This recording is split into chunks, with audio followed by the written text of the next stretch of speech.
When this story broke, many of you guys reached out to me via DM, email, overwhelmingly.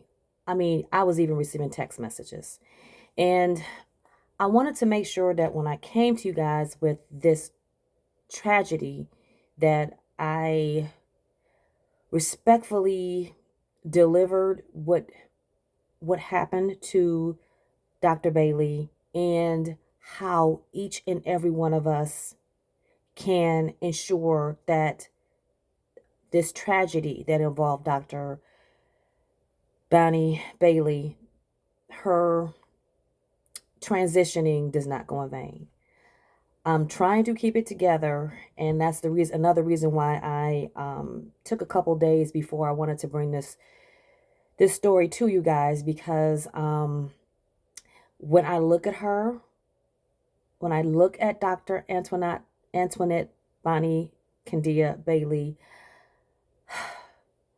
I see myself and so many of you guys in her. I saw, in looking in her eyes, her dedication to not only be the best that she could be in her job, but just being a proud alumni of Lincoln University, representing this HBCU in a way that I know, in looking at that final email she sent, the detail in that email, it just spoke volumes as to her passion for what she did in being the vice president of student affairs and just being a woman of color who strove for excellence.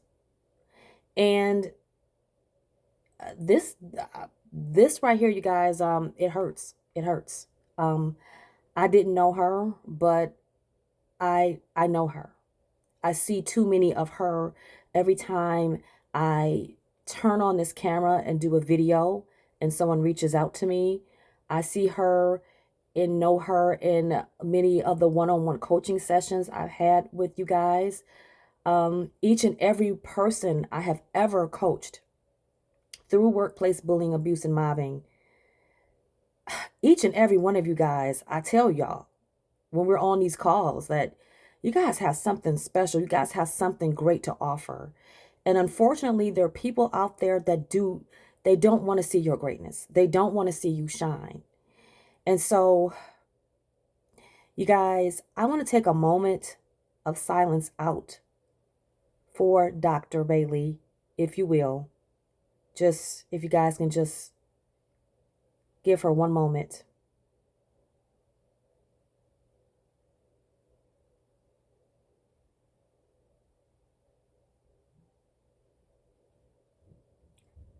Thank you, to let her know that her sacrifice is not in vain.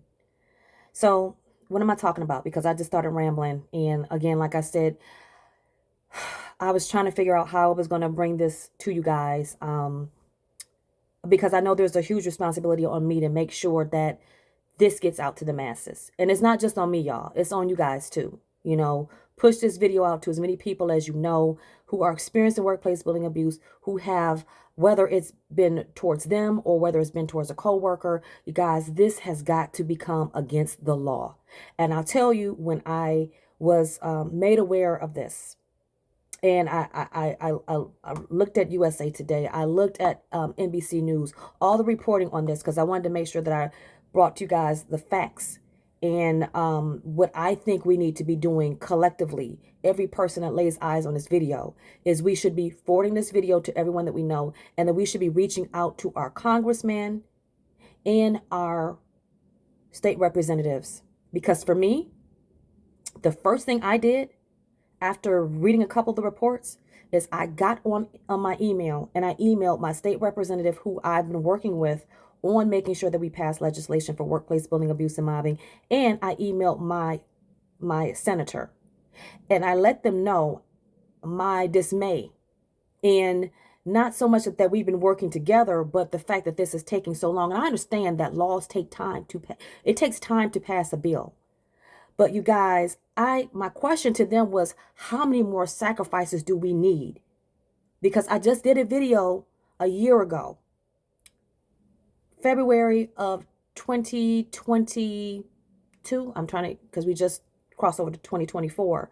I did a video on a young man who also fell into the trap of workplace bullying, abuse, and mobbing, and he's no longer with us. And you guys, this is happening way too often. And yes, it more so affects women, especially women of color. But the gentleman that I did the video on last year, and if you haven't checked it out, make sure you check his video out as well. He was a white male. So this affects everyone. And I want you guys to know that, particularly you employers out there that are torturing people, because that's what you're doing. When you make the decision to torture someone because either you are you're feeling like an imposter because you're not an effective leader, and you see someone having the qualities that you wish you had, so instead you want to bully someone, and you don't know the effects that it's going to have on that person because you look at that person and you see them as strong. Oh, they'll be able to handle it. Well, unfortunately for Dr. Bailey, who was hired not even a year before she was fired. She was hired April 17th, 2023, only to be fired on January the 3rd, 2024, which led to her demise on January the 8th, 2024. You see, her manager, I'm sorry, not her manager, but a lot of you guys can relate because your managers are probably the same way as this president of Lincoln University. And I'm going to say his name, Dr. Mosley. And we are seeking justice because even though I know that there is an investigation that is being, that's taking place from a third party perspective, the details that this woman laid out, the hours or whenever she wrote this letter prior to her leaving this planet, I don't believe for 1 second that anything she stated was untrue. It was her truth. It was what she dealt with. And for her to take to the holidays with her mother and her husband, letting them know that the relationship between her and Dr. Mosley was deteriorating and not really going into details. You guys, we got to make sure that we check on our strong friends, because she was trying to present strength in her weakness and sharing what happened to her over the course of months that would make her want to remove herself. And I want you guys to know that him giving her a 36 out of 100, that crushed her soul during her job performance review. I've been there. I understand how that feels. I've been there on the holidays discussing work when I should be enjoying my family, and the fact that it's the holidays and that, I should not be thinking about work. And unfortunately, that's what she was doing. And you guys, I'm just saying that she stated in this letter that she was intentionally bullied by this man. And my question to you guys is, what are we going to do about it? How many more sacrifices do we need in order for justice to be available for Dr. Bailey and for the many other people that are experiencing workplace bullying, abuse, and mobbing? You guys, a lot of people that have experienced workplace bullying, abuse have no history of mental health issues.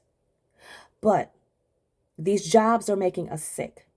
So what are we going to do about it? Again, reach out to our state representatives and our congresspeople. Go to bostonculture.org. Go to the resources tab and type in your zip code. Find out who your state representative is and let them know we demand a law for workplace abuse, to make sure that no one else, I don't want to do another one of these videos where someone has succumbed to workplace abuse. So you guys, don't ever let a job define when the other part of your dash is going to be. We need you here.